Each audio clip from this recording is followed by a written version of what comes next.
which is supposed to be 30% of the budget mar county. Nyiso ni gini an kaka nene. Ka okowuok oko mowacho ni is it worth the money? Remember, ni gini sama itimo investment forum to wacho ni dwa chame osechak chame gi posters iwinja to osechak chame gi traveling iwinja to ngini magi pesa ma counties ema chulo onge governor rengo dhi chulo gi county ema dhi chule to osechak chame gi events iwinja mimiyo jo events kama dhi create this thing look like a presidential event nikech en a presidential event donga gone bende ma kilegram ni penyo ni kara county nego bende usore nade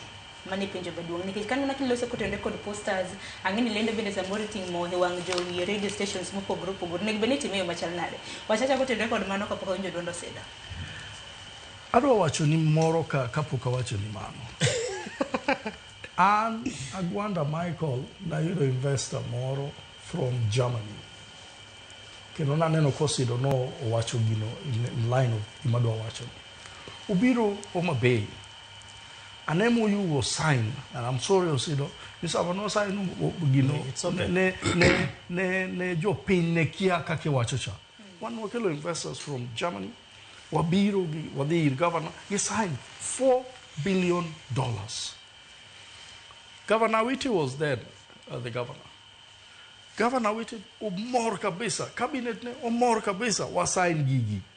wase sign gigi odhi omiyo 100 acres dhonam winja 100 acres joko wacho ni akoro wadwa kao Hyacinth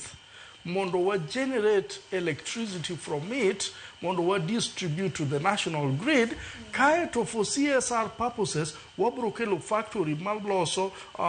fertilizer kaeto waketo kendo dairy cattle mobro miyo jopiny very brilliant idea wasign gini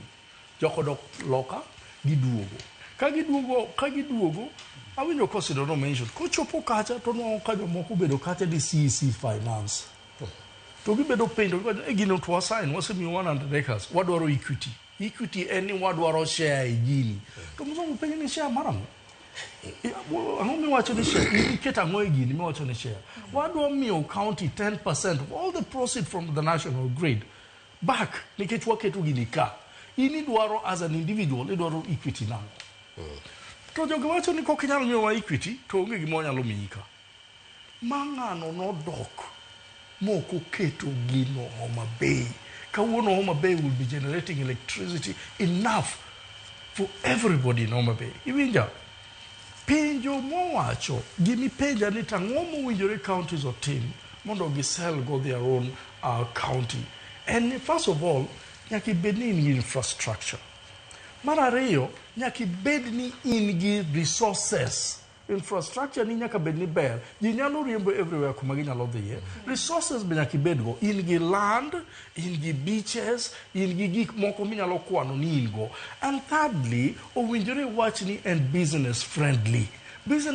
en ni bikidonjo kaka wuono tinyalo kawo business permit mokimiyo ng'ato pesa business friendly en ni kidonjo kaka wuono kwa milo to ng'ato chak tele kote kech mano en lopwa business friendly en ni taxes wa tin moloyo Homa Bay mage gik bunjere wachi wani taxes wa mag investment ka tin moloyo Kisumu koro bimo ni invest ka business investment opportunities mawango ka en ni ka idwaro eka chiel midwa kete factory wan wabro miya beach moro mondo iket factory nikech wayie king'iyo gik mane timore Kisumu Kiskomi no milo nono Kenya Breweries no milo nono nyaka kawuono pod gitiye iwinja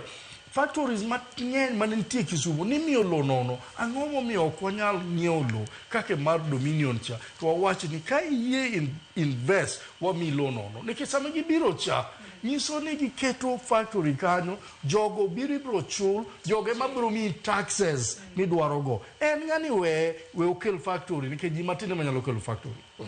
ero kama na ino sira mana minyalo mana medo kinde thuolo mar dakika pok ka yuma tena Sharon ok ni wawacho ni investment conferences ok ber to dware ni mondo bed gi one kaka Oscar wacho an objective ting'e ni objective